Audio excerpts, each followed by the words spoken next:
November 15th, 1315, the narrow pass at Morgarten, alongside the shores of Lake Egeri in the heart of Switzerland. Duke Leopold of Austria, brother of Frederick the Handsome who contested the imperial throne, commanded an army of over 2,000 knights and perhaps 7,000 infantry. These were not just any soldiers. They were the finest heavy cavalry in Europe, armoured nobles who had trained for warfare since childhood, their lances and swords, symbols of an unbreakable feudal order that had dominated battlefields for centuries.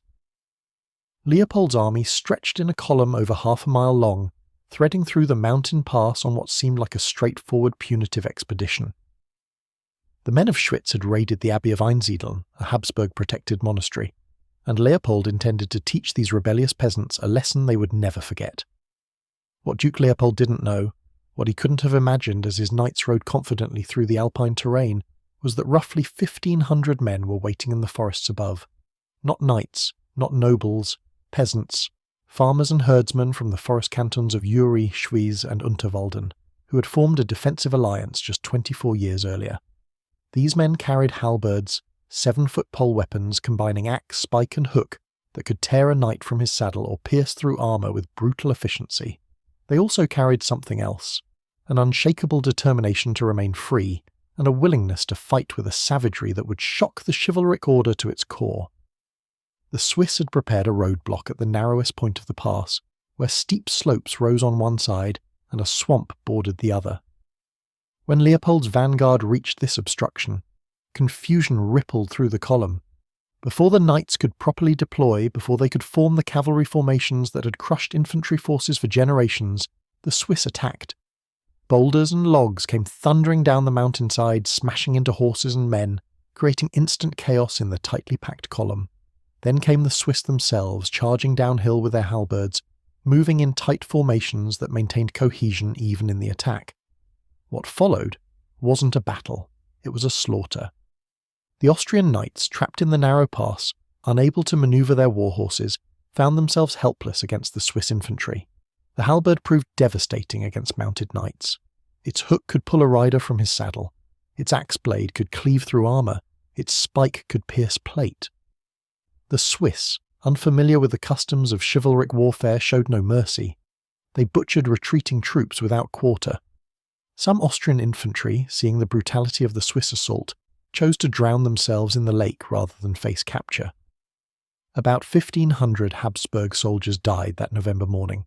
Duke Leopold was among the few to escape. The impact of Morgarten echoed across Europe. This was the first time that peasant infantry had destroyed a feudal army of knights. Combined with similar defeats at Bannockburn and later Crécy, it marked the beginning of the end for cavalry's tactical supremacy on European battlefields. But for the Swiss, Morgarten was something more. Within a month, in December 1315, the 3 forest cantons renewed their oath of alliance in the Pact of Brunnen. They had discovered something revolutionary. An unarmoured man with the right weapon and the right tactics could defeat an armoured knight. More importantly, they had discovered that disciplined infantry, fighting in cohesive formations, could dominate the battlefield. This discovery would transform them from a collection of mountain peasants into the most feared fighting force in Europe. The Swiss didn't stop at Morgarten. Over the next 70 years they refined their tactics, added the pike to their arsenal, and expanded their confederation. The Battle of Sempach in 1386 would prove that their first victory was no accident. Duke Leopold III, grandson of the Leopold who escaped Morgarten, led an Austrian army of roughly 4,000 men to crush the rebellious cantons once and for all. He faced approximately 1,600 Swiss, from Lucerne, Uri, Schwyz and Unterwalden. The two armies met near the small village of Hilsrieden on July 9, 1386, neither fully prepared for immediate engagement.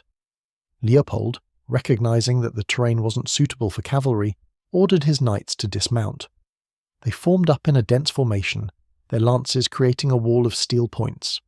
For a while this worked. The dismounted Austrian knights, despite the July heat and their heavy armour, pushed back the Swiss vanguard. The Swiss were taking heavy casualties. Then something changed.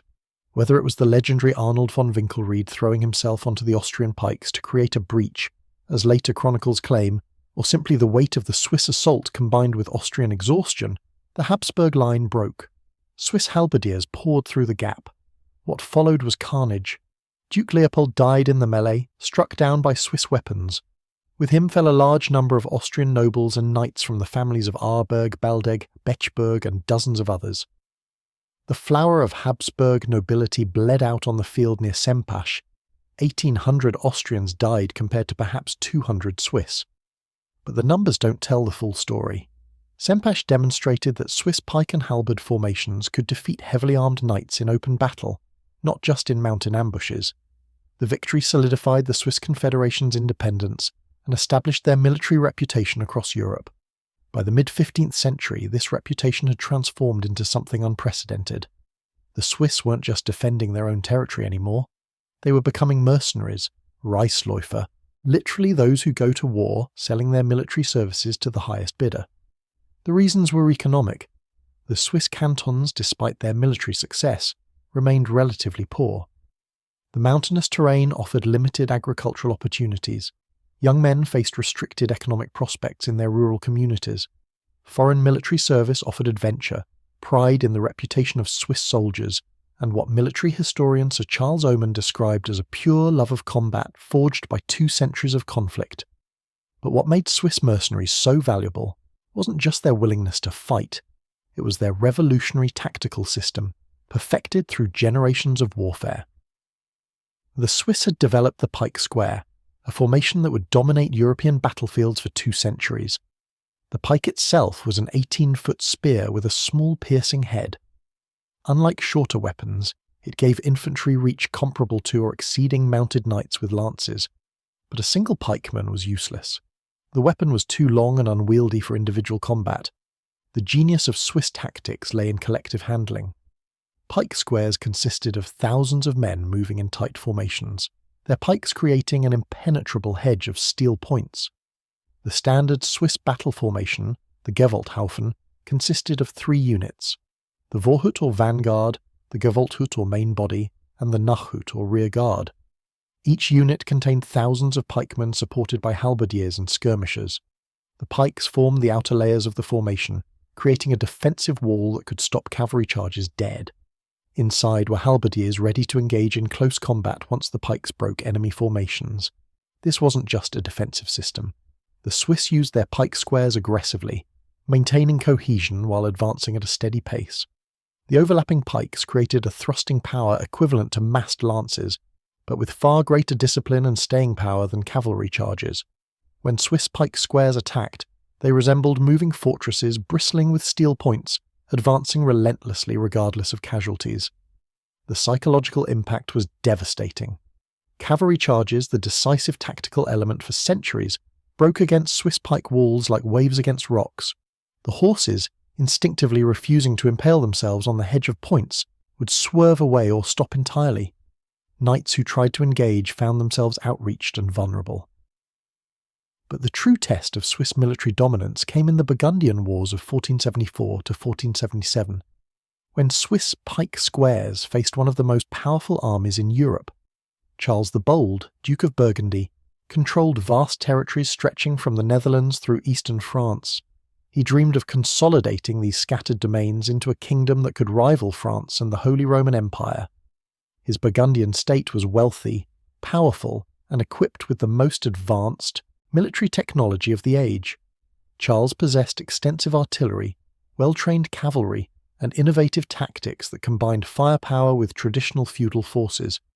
He also had ambition bordering on megalomania and a willingness to gamble everything on his dream of a Burgundian kingdom stretching from the North Sea to the Mediterranean. His expansionist policies inevitably brought him into conflict with the Swiss Confederation. In 1474, various Swiss cantons and their allies, including cities in Alsace and Lorraine, formed an anti-Burgundian league. Charles, who had been called the Turk in the West by the Swiss for his aggressive expansion, found himself facing opponents he catastrophically underestimated. The first major engagement came at the Battle of Grandson on March 2, 1476. Charles had captured the town of Grandson, which belonged to Savoy, a Burgundian ally. When the Swiss garrison of 400 men surrendered, Charles, in a display of brutal arrogance, had them all hanged or drowned in the lake. This act of cruelty enraged the Swiss, and ensured that the coming battle would be fought without mercy. When Swiss Confederate forces numbering approximately 17,000 arrived, Charles deployed his army of 12 to 15,000 men in a strong defensive position. His artillery, the finest in Europe, was positioned to rake the Swiss advance. His cavalry prepared to exploit any disorder in the enemy ranks. His infantry, well equipped and experienced, formed solid battle lines. Charles had every advantage except one.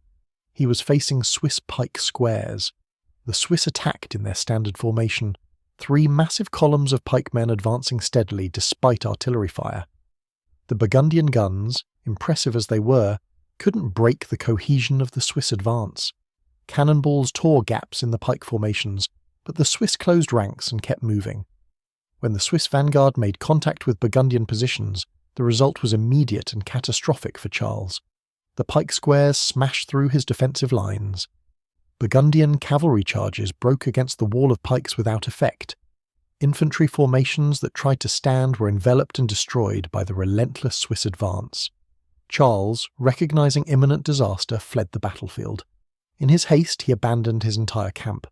The Swiss captured his artillery, his provisions, and most significantly his treasury.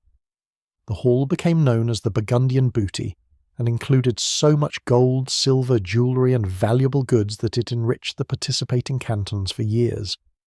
Preserved pieces of this treasure, including ornate shields decorated with Burgundian insignia, religious robes, and banners that once graced Charles's tents, can still be seen in Swiss museums today.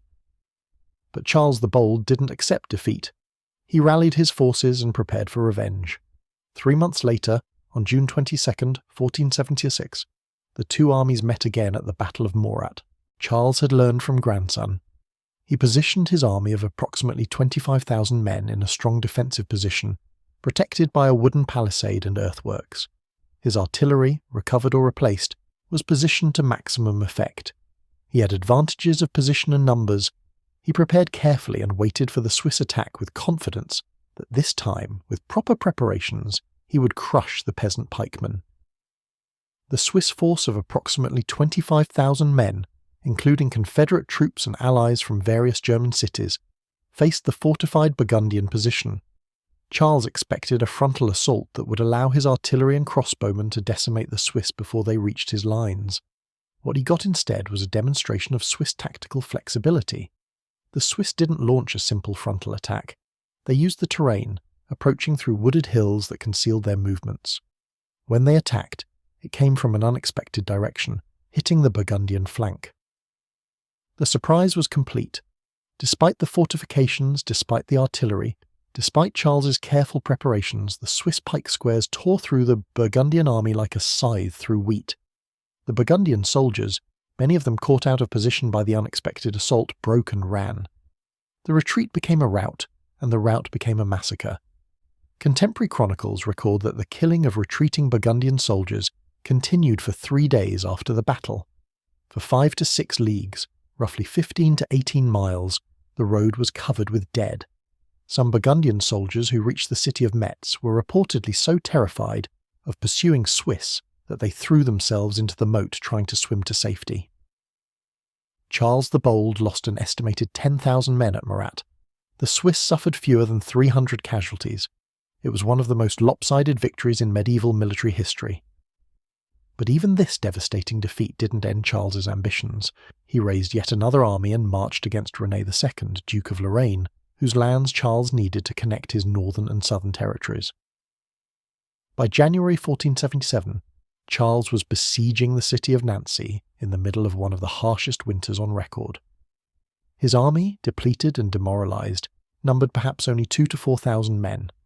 Many of his household troops were below strength, and his ordnance companies were at half their theoretical numbers. Duke René, meanwhile, had assembled a relief force of 10,000 to 12,000 men from Lorraine and the Lower Union, plus 8,000 to 10,000 Swiss mercenaries. On the morning of January 5, 1477, René's army advanced through heavy snow toward Nancy. Charles deployed his forces in a defensive position on a wooded slope behind a stream, with his 30 field guns positioned at the top of the slope and cavalry on the flanks. It should have been a strong position. It wasn't enough. The Swiss vanguard of 7,000 infantry and 2,000 cavalry attacked from the right, while the main thrust of 8,000 infantry and 1,300 cavalry executed a difficult circuitous march through snow-covered wooded slopes to hit the Burgundian left flank. The Swiss horns sounded 3 times, and the pike squares charged downhill. The Burgundian artillery managed only a single volley, killing just 2 men before the Swiss were upon them. The infantry square formation that Charles had deployed couldn't withstand the coordinated assault from multiple directions. The Burgundian lines broke. Charles the Bold, attempting desperately to rally his men, found himself surrounded by fleeing soldiers and pursuing Swiss. His small command group was cut off and encircled. A Swiss halberdier swung his weapon at the Duke's head, landing a deadly blow directly on Charles's helmet. He fell, but the battle flowed on around him, and no one noticed the death of the Duke of Burgundy in the chaos. It took 3 days to find Charles's body. When they finally located him near the marshes of Saint-Jean, his corpse was frozen, mutilated by weapons and scavenged by wolves and carrion birds. His face had been cleft in 2 by a Swiss halberd. Lance points were lodged in his torso. Only his old battle scars allowed positive identification. With Charles's death, the dream of a Burgundian kingdom died too. His vast territories were divided between France and the Habsburg Empire. The Valois dynasty of Burgundian dukes came to an end. The political map of Europe was redrawn, and the Swiss, who had destroyed one of the most powerful military forces on the continent in 3 consecutive battles, were recognized as nearly invincible. A common Swiss saying summed up Charles's campaigns. Charles the Bold lost his goods at Grandson, his bravery at Murat, and his blood at Nancy. The Burgundian Wars marked the beginning of Swiss mercenary dominance in European warfare. The victories demonstrated conclusively that disciplined pike infantry could defeat cavalry, artillery, and fortified positions. They proved that the chivalric age of mounted knights was over, and that the future of warfare belonged to infantry formations. Every major European power took notice. King Louis XI of France, who had supported the Swiss against Burgundy, immediately began hiring Swiss mercenaries for his own armies. By 1482, over 10,000 Swiss soldiers served in French ranks. The Pope established the Pontifical Swiss Guard in 1506, a unit that continues to guard the Vatican to this day. The Holy Roman Emperor Maximilian I, recognizing Swiss effectiveness, created the Landsknechts, German mercenary pikemen trained in Swiss tactics and formations. These forces would fill the ranks of European armies for decades. The Italian wars of 1494 to 1559 were dominated by pike blocks, both Swiss mercenaries and Landsknecht imitators. The Spanish developed their tercios, combining pike squares with firearms, directly influenced by Swiss tactics. The military revolution had begun, and Swiss pike squares were at its centre. For Swiss cantons, foreign military service became an economic cornerstone. Mercenary remittances funded rural prosperity. The capital from military service paid for infrastructure, defence, and local development. Young men who might otherwise face limited opportunities in Switzerland's mountainous terrain could earn substantial wages fighting for foreign powers. The contracts were sophisticated. Swiss mercenary units organised themselves at the canton level, arriving as complete trained armies ready for immediate deployment. Hiring a Swiss regiment meant acquiring experienced soldiers who spoke the same language, came from the same region, and had trained together from youth. They brought their own equipment, maintained their own discipline, and fought with a cohesion that feudal levies or hastily assembled armies couldn't match. But this military effectiveness came with a reputation for brutality. Swiss mercenaries fought with the same merciless efficiency they displayed at Morgarten and Sempach. They gave no quarter. They showed no mercy. Prisoners were rare. Wounded enemies were finished on the battlefield. This single-minded disregard for their own lives and those of their foes made them dreaded opponents. One incident from the Italian wars exemplifies both Swiss prowess and the terror they inspired.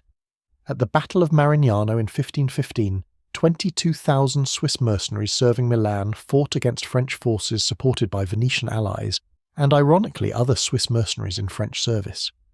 The battle lasted 2 days. The Swiss attacked French positions repeatedly, their pike squares advancing through artillery fire and cavalry charges. They pushed the French army to the breaking point. Only the arrival of Venetian reinforcements prevented a complete French collapse. Even in defeat, the Swiss inflicted terrible casualties and withdrew in good order. King Francis I of France, who commanded personally at Marignano, later said that all other battles were children's games compared to this one. He had never seen such determination, such willingness to die, such refusal to acknowledge defeat. The Swiss didn't flee, they didn't surrender, they had to be killed to be stopped. But Marignano also marked a turning point. The battle demonstrated that Swiss tactics, while still formidable, were no longer invincible. Artillery was becoming more effective, firearms were improving, combined arms tactics that integrated pikes, guns and cavalry in coordinated systems could match Swiss formations. The Battle of Bococca in 1522 delivered a more decisive blow to Swiss prestige. Serving the French king, Swiss mercenaries attacked a fortified Spanish position without artillery or missile support. The result was catastrophic. Spanish handguns and artillery mowed down wave after wave of Swiss pikemen. For the first time, the Swiss suffered massive losses while inflicting minimal damage on their enemies. The age of Swiss invincibility was ending. After Bococca and the Battle of Pavia in 1525, where Landsknechts proved they could match or exceed Swiss performance, the Confederation began withdrawing from active military campaigning beyond its borders. In 1515, the same year as Marignano, the Swiss Confederacy had pledged itself to neutrality, except for Swiss soldiers serving in the ranks of foreign armies. This policy hardened over the following decades. By the mid-16th century, organised Swiss military expansion had effectively ceased. But Swiss mercenary service continued for centuries. The most famous and longest-lasting employment was in French service. 12 Swiss mercenary regiments served France from the 16th century until the French Revolution. The Swiss Guards Regiment, the most senior of these units, was essentially identical to the French Guards in organisation and equipment, distinguished only by their blue coats, instead of the white uniforms of French line infantry. On August 10, 1792, during the French Revolution, 700 Swiss Guards defending the Tuileries Palace fought to the last man protecting King Louis XVI. Facing an enraged mob of thousands, the Swiss maintained formation and discipline until they were overwhelmed and massacred. Only about 100 survived. The Lion of Lucerne, a monument carved into a rock face in Switzerland, commemorates this last stand. The dying lion, pierced by a spear, shields the French royal fleur-de-lis with his paw. It has become one of the most visited monuments in Switzerland and a symbol of Swiss loyalty and foreign service. Other European powers also employed Swiss mercenaries extensively. Spain hired Swiss regiments for its armies in Italy and the Netherlands. The Dutch employed Swiss units at various dates through the 18th century. Even England, during the Jacobite uprising of 1745, had Dutch forces that included 3 battalions of the Swiss Herzl Regiment. The tradition only truly ended with the amendment to the Swiss Constitution in 1874, which banned the recruitment of Swiss citizens by foreign states. Military alliances had already been prohibited under the 1848 Constitution, though Swiss troops continued serving where treaty obligations required.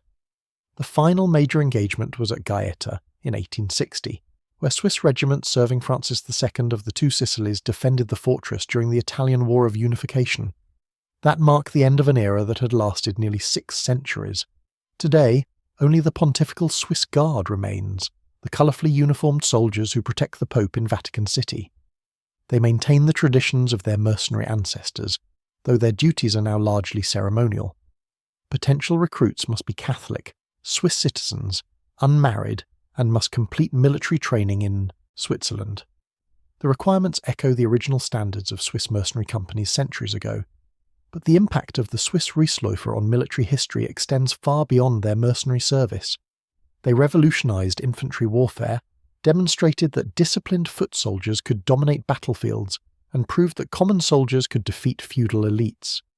The Swiss pike square became the template for infantry formations across Europe. The Spanish tercios, the most effective infantry of the 16th century, were direct descendants of Swiss tactics. The square formations used by European armies into the Napoleonic era traced their lineage to Swiss Gewalthaufen. Even the concept of professional standing armies, which replaced feudal levies across Europe in the 15th and 16th centuries, owed much to Swiss military organisation. The Swiss showed that trained, disciplined units, operating under standardised tactics, could achieve far more than larger forces of individual warriors. Their success forced European powers to professionalize their militaries. The social impact was equally significant. Swiss victories at Morgarten, Sempach, and in the Burgundian Wars demonstrated that peasants could defeat nobles, that commoners armed with pikes could kill armoured knights, that social hierarchy on the battlefield meant nothing compared to training, discipline, and tactics. This was revolutionary in an age defined by rigid feudal hierarchies. Some historians argue that Swiss military success contributed to the development of Swiss republican traditions. The cantons maintained their independence not through noble leadership, but through communal defence. Every able-bodied man trained in the use of pike and halberd. Military service was a civic duty, not a professional calling.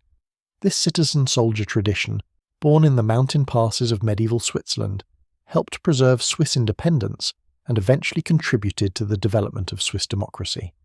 The Confederation remained the only major European polity that was republican rather than monarchical, refusing to develop standing armies and instead relying on militia throughout its history.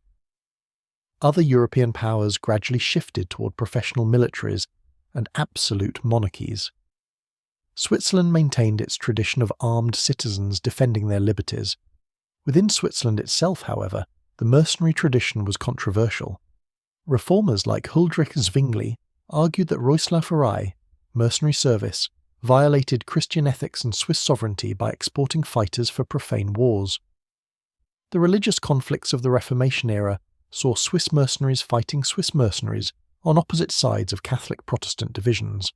The First War of Kappel in 1529 pitted Catholic cantons against Protestant ones, with Swiss pike squares facing Swiss pike squares in bitter civil conflict.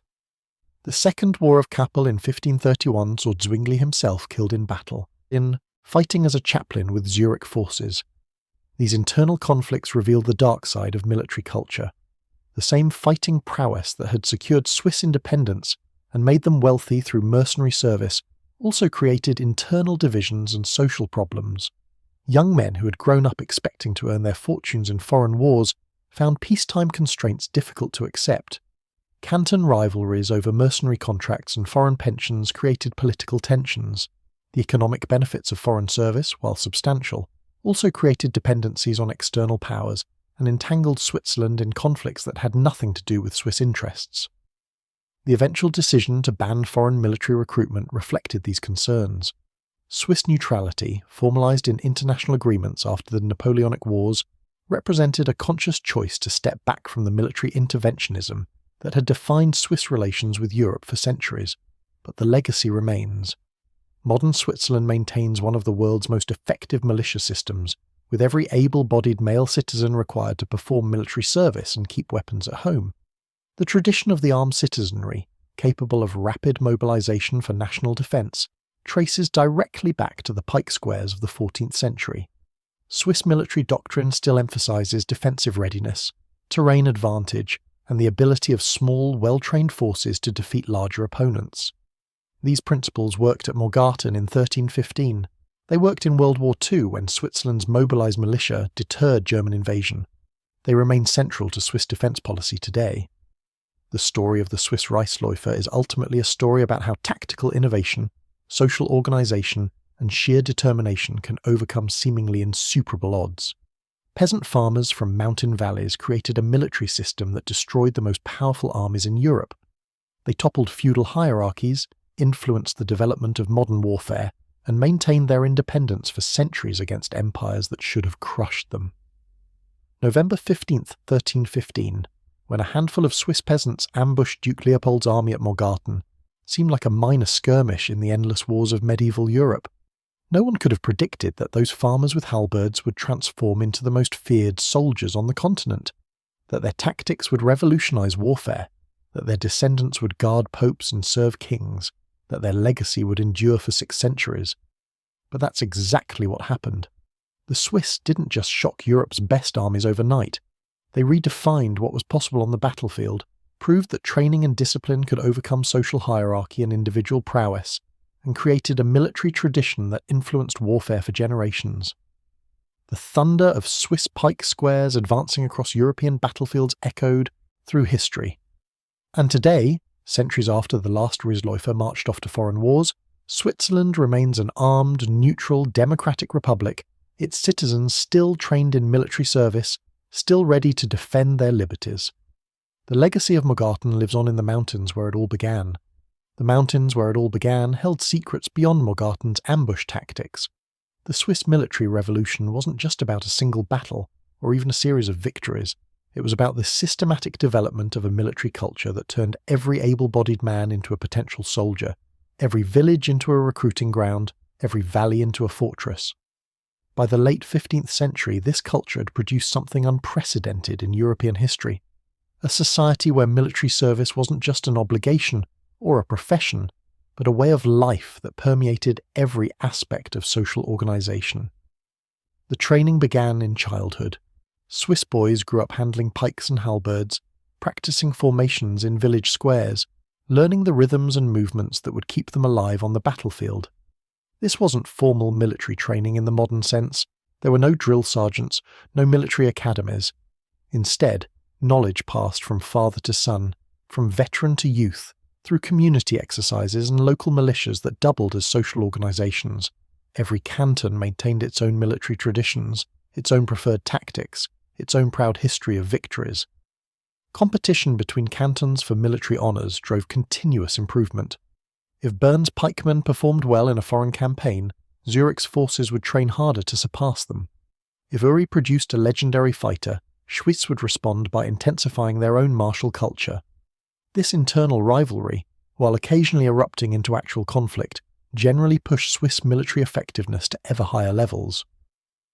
The economic structure of Swiss mercenary service was sophisticated beyond anything else in medieval Europe. Contracts between cantons and foreign powers were detailed legal documents specifying troop numbers, payment schedules, supply obligations, and conditions of service. A typical contract might hire an entire regiment, perhaps 6,000 men, for a specified campaign or period. The foreign employer paid a lump sum to the canton government, which then distributed wages to individual soldiers, keeping a percentage for administrative costs and public works. This system meant that Swiss mercenaries arrived as organised units with clear command structures, not as individual fighters seeking employment. A French king hiring Swiss troops didn't recruit individual soldiers. He contracted with Canton Bern or Canton Zurich for an entire regiment, complete with officers, colours, and established organisation. This made Swiss mercenaries far more valuable than other available forces. They could be deployed immediately, they fought under their own officers who understood their tactics and culture, and they maintained cohesion under circumstances that would shatter hastily assembled armies. The pay was substantial. A Swiss pikeman in the early 16th century could earn several times what he might make in a year of agricultural labour back home. Officers and sergeants earned even more. Veterans who survived multiple campaigns could return to their villages with enough capital to buy land, establish businesses, or fund comfortable retirements. The economic incentives were powerful enough that Swiss mercenary service became a rite of passage for young men from many regions. Villages would organise farewell ceremonies when companies marched off to foreign wars. Churches would hold services for safe return. Communities would celebrate when veterans came home with their earnings, using mercenary capital to fund local improvements.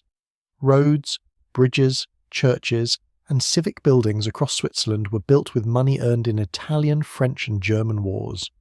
The economic impact transformed Swiss cantons from poor mountain communities into relatively prosperous regions with capital for trade, industry, and infrastructure development. But the human cost was staggering. Swiss casualty rates in major battles were often catastrophic. At Marignano, the Swiss lost at least 3,000 dead, possibly as many as 10,000 depending on which contemporary accounts you believe.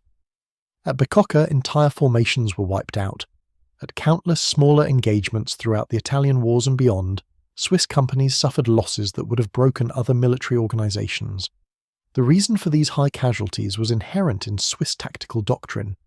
Swiss pike squares didn't retreat. They didn't fall back to regroup. They advanced until they broke the enemy or were destroyed. This made them devastatingly effective when they succeeded, but it also meant that failures resulted in nearly complete annihilation. There was no middle ground in Swiss warfare. You won decisively, or you died. This all-or-nothing approach created a selection effect. The Swiss who survived multiple campaigns were the hardest, most skilled, most fortunate soldiers in Europe. These veterans formed the core of Swiss military effectiveness. They trained the next generation, they steadied formations under fire, they made split-second tactical decisions that meant the difference between victory and disaster. The weapons themselves evolved continuously.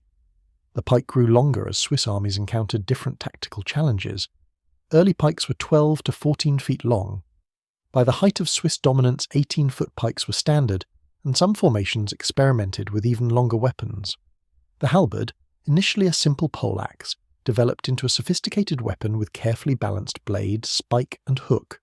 Swiss armorsmiths became renowned for their halberd production, creating weapons that combined killing power with durability and ease of handling. Each halberd was individually crafted, fitted to the user's height and strength, balanced for repeated use in combat. Veterans treasured their halberds, maintaining them carefully, sometimes passing them down to sons or younger relatives. Some halberds carried decades of battle history, their handles worn smooth by countless hands, their blades marked by the nicks and scratches of combat. Museums across Switzerland and Europe preserve these weapons today, silent testimony to the men who wielded them and the battles they fought. The Swiss also developed increasingly sophisticated armour, despite their reputation as unarmoured infantry. Early Swiss forces at Morgarten wore minimal protection, relying on speed and aggression rather than defensive equipment. But as Swiss mercenaries faced professional armies with advanced weaponry, they adapted. By the late 15th century, Swiss soldiers commonly wore breastplates, arm guards, and helmets. Officers and veteran soldiers often possessed three-quarter armour, providing substantial protection while maintaining mobility. The iconic Swiss aesthetic emerged during this period. Brightly coloured clothing, slashed to show contrasting fabric underneath, elaborate feathered hats, and polished armour created a distinctive appearance that announced Swiss identity on the battlefield. This wasn't mere decoration. The bright colours and distinctive dress served tactical purposes, allowing Swiss soldiers to identify each other in the chaos of combat, helping maintain formation cohesion and contributing to the psychological impact of Swiss attacks. When a Swiss pike square advanced, it wasn't a mass of anonymous soldiers. It was a moving wall of colour, sound, and steel, visually overwhelming to enemies who had never faced such an assault. The sound of Swiss warfare was equally distinctive. Swiss forces marched to drums and fifes, maintaining rhythm and cohesion through music. The distinctive Swiss horn, the Alphorn adapted for military use, signalled commands across the battlefield. 3 horn blasts meant attack. Different patterns indicated formations, movements, or warnings. Enemy soldiers learned to dread these sounds. The drums meant Swiss infantry was approaching. The horns meant the attack was imminent. Veterans from opposing armies reported that the psychological effect of Swiss battle music was almost as devastating as their actual assault. You heard them coming long before you saw them, and the sound meant death was approaching with mechanical inevitability. Some soldiers broke and ran when they heard Swiss horns, refusing to face the coming attack regardless of officer threats or pleas. Religion played a complex role in Swiss military culture. The Swiss Confederation included both Catholic and Protestant cantons after the Reformation, and this religious division created complications for mercenary service. Catholic Swiss couldn't serve Protestant powers without creating political problems at home.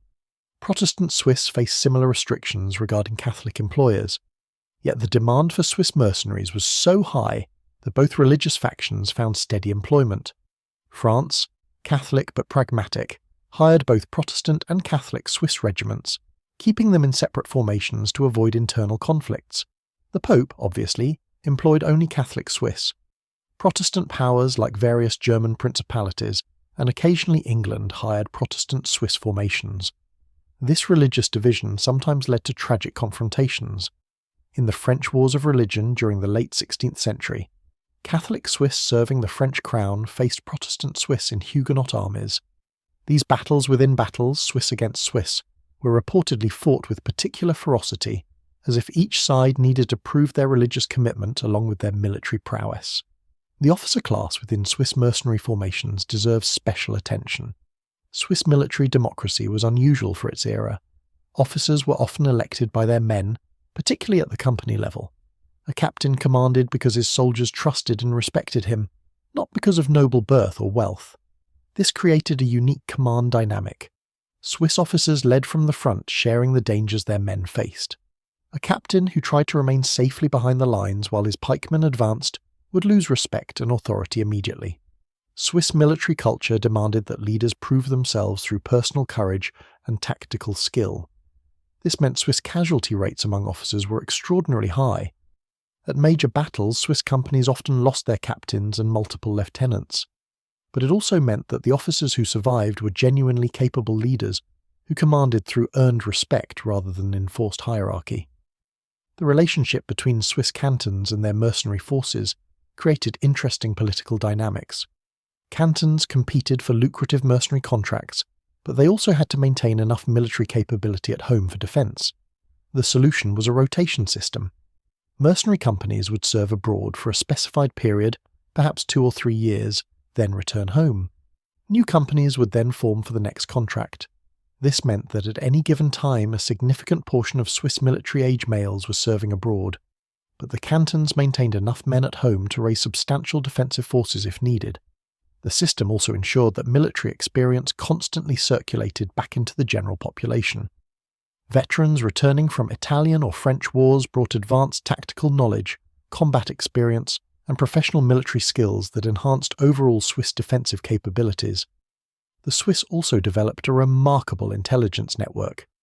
Mercenary captains serving different foreign powers maintained contact with each other, sharing information about military developments, tactical innovations, and political situations. This informal network gave Swiss cantons advance warning of threats, opportunities for profitable contracts, and strategic intelligence that smaller states normally couldn't access.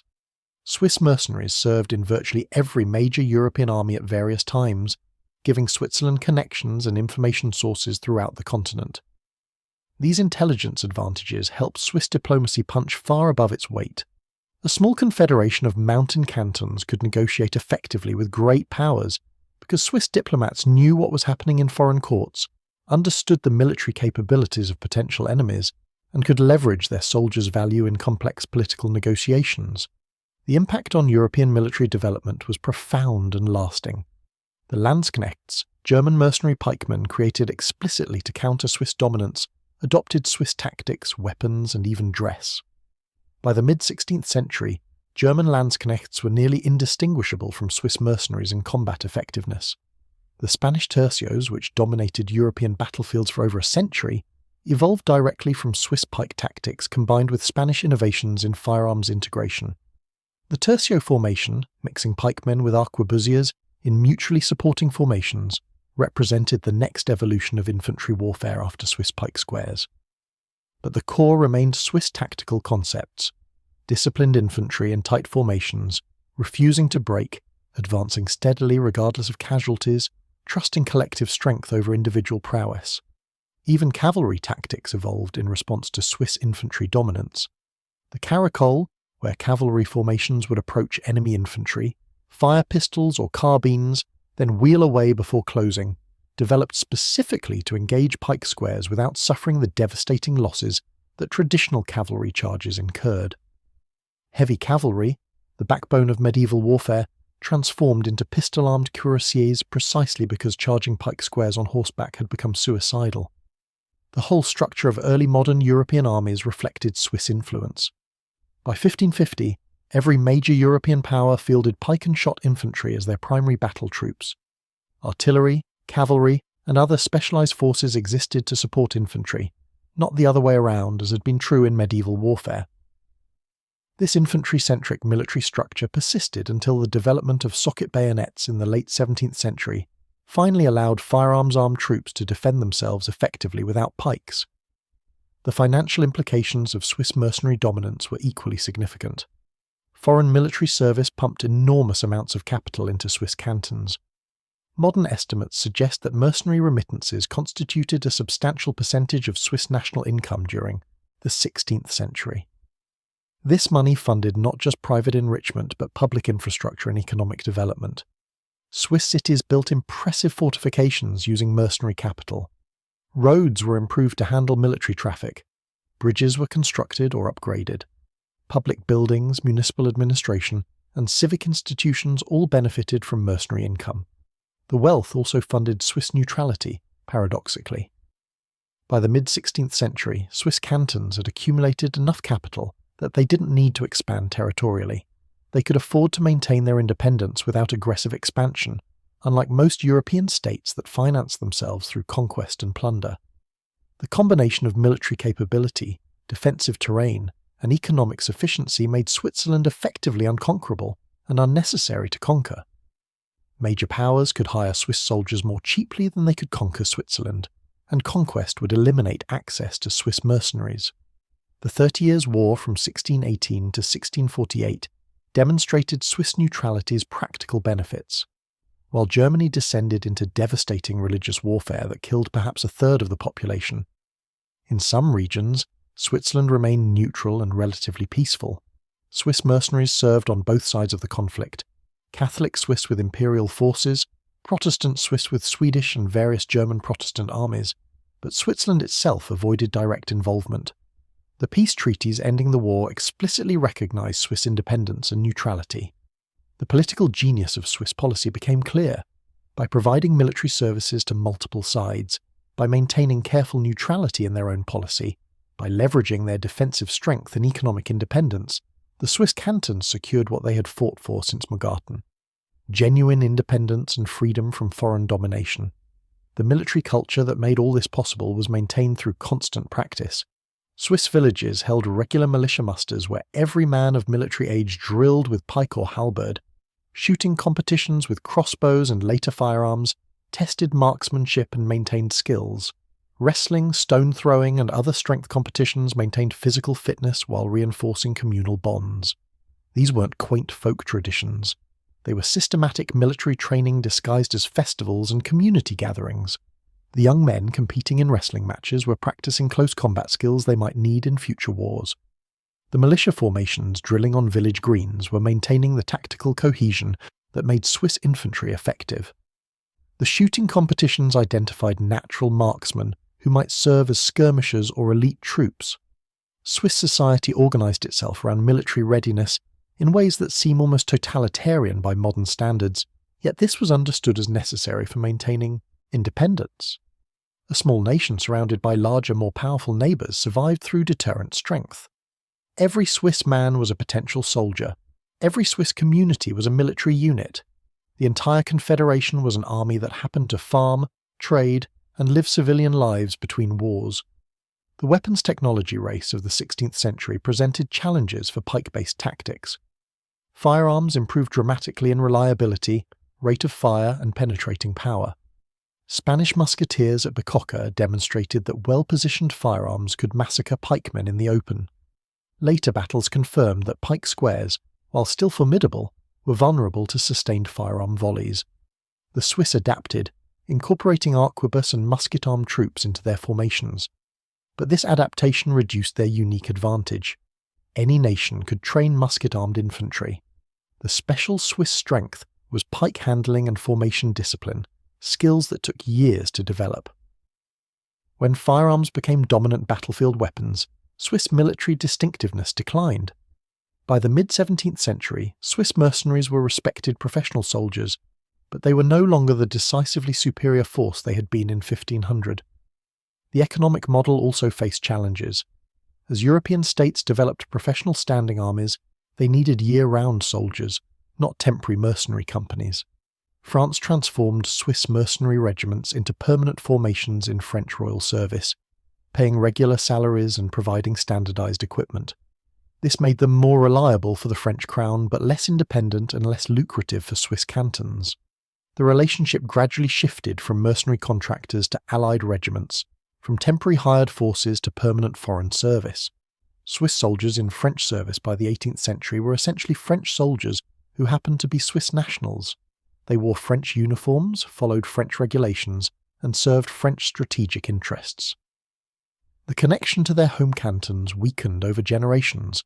Some Swiss regiments in foreign service became virtual exile communities, with sons following fathers into the same regiment, officers' positions passed down through families, and minimal connection to Switzerland beyond national origin and cultural identity. The final twilight of Swiss military dominance came during the French Revolutionary Wars. Revolutionary France abolished the Swiss Guard regiments in 1792, ending centuries of service. The massacre of the Swiss Guards at the Tuileries Palace symbolised the end of an era. Those 700 men who fought to the last defending the French royal family represented the culmination and conclusion of a tradition stretching back to Morgarten. They maintained formation and discipline even facing hopeless odds. They refused to surrender or flee. They died true to their regimental traditions and their oath of service. The Lion of Lucerne monument, dedicated in 1821, mourns not just those specific soldiers, but the entire tradition they represented. The dying lion represents Swiss military glory bleeding out in a changing world where citizen militias and mercenary companies were replaced by national conscript armies and ideological warfare. Yet Swiss military culture survived in transformed ways. The Swiss militia system continued and evolved. Universal male conscription, weapons training, and defensive preparations became constitutional obligations. Switzerland during both world wars maintained armed neutrality, backed by the genuine ability to make invasion prohibitively expensive. The Swiss strategy was explicit. No foreign power could conquer Switzerland without suffering casualties that would exceed any possible benefit. Mountain fortresses, prepared demolitions on all major roads and tunnels, plans to retreat into Alpine redoubts, and a mobilised militia of hundreds of thousands of trained soldiers made Switzerland effectively unconquerable. This was Morgarten's strategy applied at national scale. Use defensive terrain, train every man, make the cost of attack exceed any rational benefit. The cultural legacy persists even today. Switzerland maintains one of the highest rates of private firearm ownership in the world, with military weapons stored in homes of reservists. The militia system continues, though service duration has shortened. Shooting remains a popular sport with military roots. The sense of Swiss identity remains tied to traditions of independence defended by citizen soldiers. Swiss neutrality, formalised and internationally recognised, reflects the lessons learned over 6 centuries. Military strength ensures independence, but military adventurism creates dependencies and conflicts.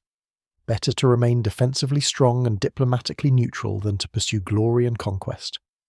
The Swiss learned this lesson through bitter experience, through watching their soldiers die in foreign wars that served foreign interests, through recognising that mercenary service, however profitable, subordinated Swiss lives to foreign ambitions.